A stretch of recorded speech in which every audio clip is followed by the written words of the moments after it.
Cyril Ferraud, le jeune animateur français de 26 ans, était en visite chez nous. Nous avons suivi le présentateur de Slam à Bruxelles et le moins que l'on puisse dire, c'est qu'il a l'animation dans le sang. Et voilà, bonjour Star TV, on va passer une partie de la journée ensemble. Pour une fois que je suis à Bruxelles, on va en profiter et je vous emmène avec moi dans mes valises. Allez, venez. Allez Bruxelles, c'est parti. Hey. Alors, la première bonne nouvelle, c'est qu'il fait déjà beaucoup plus beau qu'à Paris. À Paris il pleut, il fait gris depuis une éternité. Donc on va y aller. Hein. Oui, allons-y. Et dans quelle émission se verrait bien Cyril? Je pense qu'effectivement un jeu d'aventure, ça me plairait bien à terme. Mais pas tout de suite, hein, faut y aller doucement. Parce que sinon après à 30 ans, je ne saurais plus quoi faire. Les jeux d'aventure c'est chouette, mais comme tous les jeunes, l'animateur aurait-il un petit faible pour les émissions de télé-réalité? Je suis assez friand des émissions de télé-réalité, pour tout dire, je les regarde quasiment toutes. Enfin, alors pas toutes, hein. Koh-Lanta oui, parce que j'ai même travaillé sur cette émission quand j'étais pas trop grand aussi. Fort Boyard j'aime beaucoup, même si c'est pas trop de la télé-réalité. Pékin Express aussi, je trouve ça très sympa.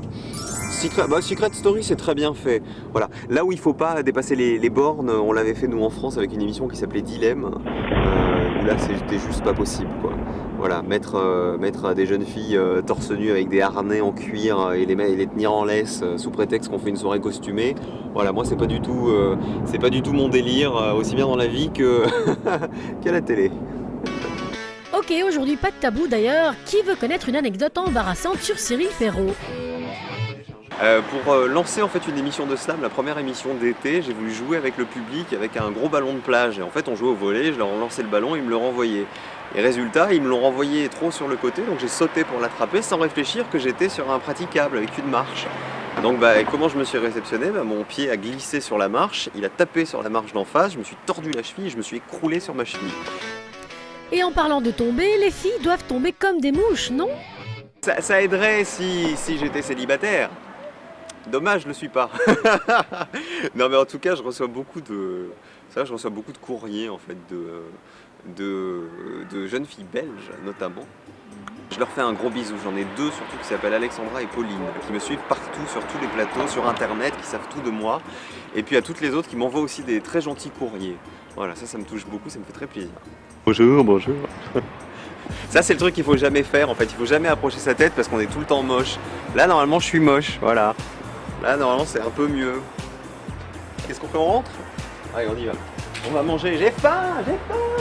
Ça c'est quelque chose que je fais tout le temps sur les plateaux en France, en fait sur les plateaux télé. C'est qu'à 12h10, je crie j'ai faim. Voilà, là j'ai faim. Quand j'étais petit, donc j'ai voulu être animateur dès l'âge de 5 ans. Donc voilà, c'est une vocation qui arrivait très vite. Mais je pense que je serais devenu avocat. Ce qui est en quelque sorte une autre façon d'animer, une autre façon de faire du spectacle en fait. Voilà, si ce n'est que j'aurais pas été maquillé mais j'aurais été en robe. Je sais pas si ça aurait bien été meilleur. Je crois que c'est pas trop fait pour moi la robe. Ah, on aurait bien voulu voir ça, nous. Voilà, donc la journée continue, maintenant on va manger. Mais alors, santé Star TV et merci de m'avoir suivi tout au long de cette journée. À bientôt.